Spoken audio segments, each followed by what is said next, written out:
Assalamualaikum warahmatullahi wabarakatuh. Halo teman-teman, balik lagi dengan saya Linur Ria. Dan pada kesempatan kali ini saya akan mereview jurnal. Jadi latar belakang saya mereview jurnal ini adalah untuk memenuhi tugas akhir semester saya, mata kuliah Ekonomi Internasional yang diampu oleh Bapak Fitrian Aprilianto, SEME. Oke, jurnal kali ini yang akan saya review yaitu jurnal yang berjudul Kajian Awal tentang Money Laundering serta Implikasinya dalam Pasar Keuangan Internasional.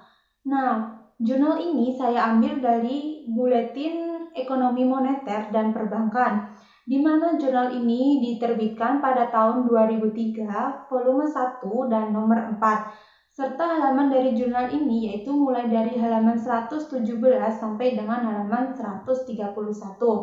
Dan penulisnya sendiri penulis dari jurnal ini yaitu Haryadi Ramlan dan Delvianto Ras. Reviewnya saya sendiri, Lili Nurdia, dengan NIM 2018 105 103 11027. Nah, jika kalian bertanya, kenapa sih kok bisa seperti itu? Jadi di jurnal ini dijelaskan bahwasannya upaya untuk mencegah dan memerangi kegiatan money laundering ini perlu adanya hukum yang terikat secara internasional dan hukum tersebut harus berkekuatan hukum yang tetap. Oke, saya akan menjabarkan hasil penelitian dari jurnal ini. Jadi jurnal ini tuh bertujuan untuk memberi gambaran yang menyeluruh yang mengenai dalam kegiatan money laundering tersebut serta implikasinya pelaku-pelaku transaksi perbankan internasional seperti bankir dan regulator dan lembaga yang berwenang, contohnya yaitu bank sentral, serta pelaku-pelaku pasar finansial lainnya yang mendukung kegiatan money laundering tersebut.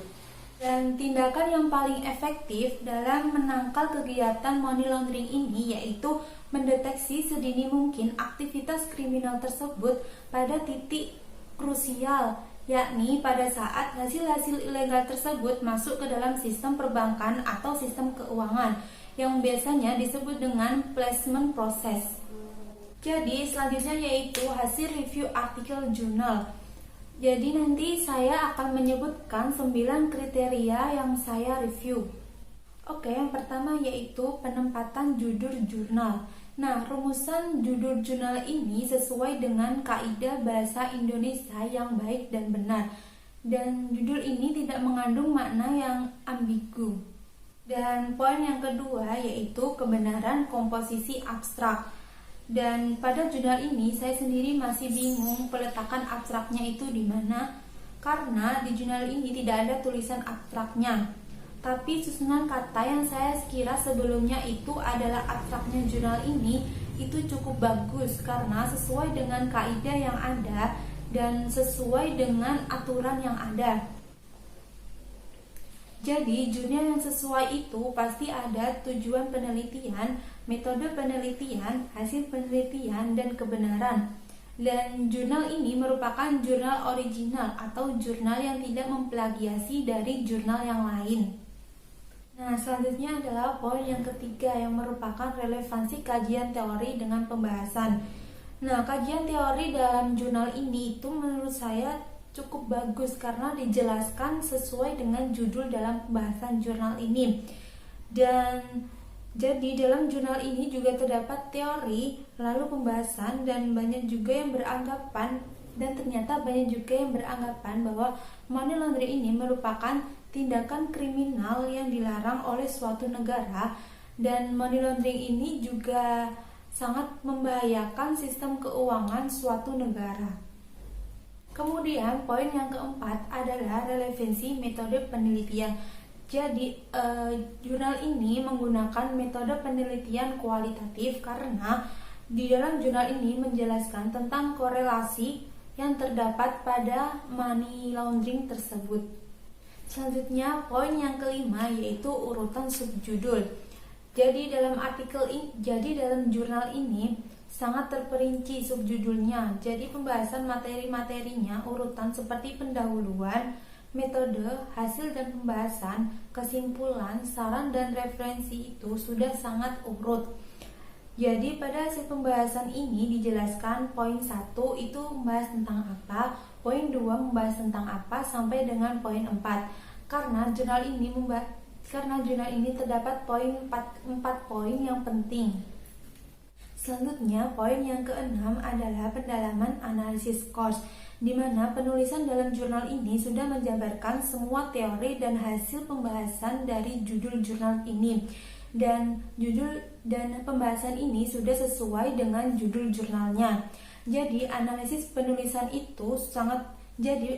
penulisan yang ada dalam jurnal ini sangat mudah dipahami oleh para pembaca. Seperti itu.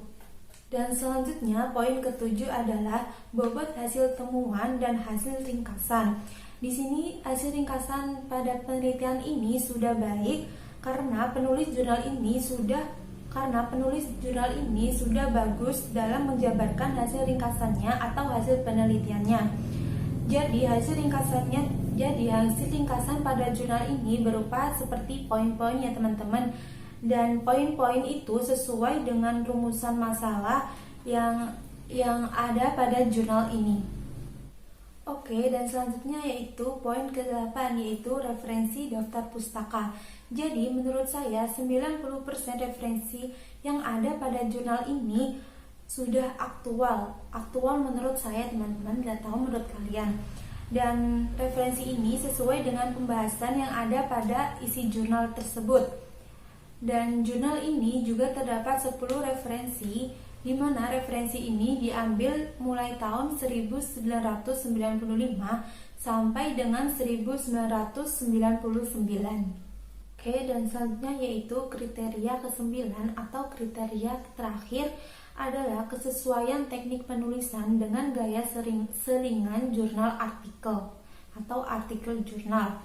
Jadi menurut saya teknik penulisan dan gaya selingan artikel jurnal ini itu sesuai dengan panduan-panduan pada penulisan jurnal. Jadi saya cek sendiri dari arsip dan autornya terlebih dahulu.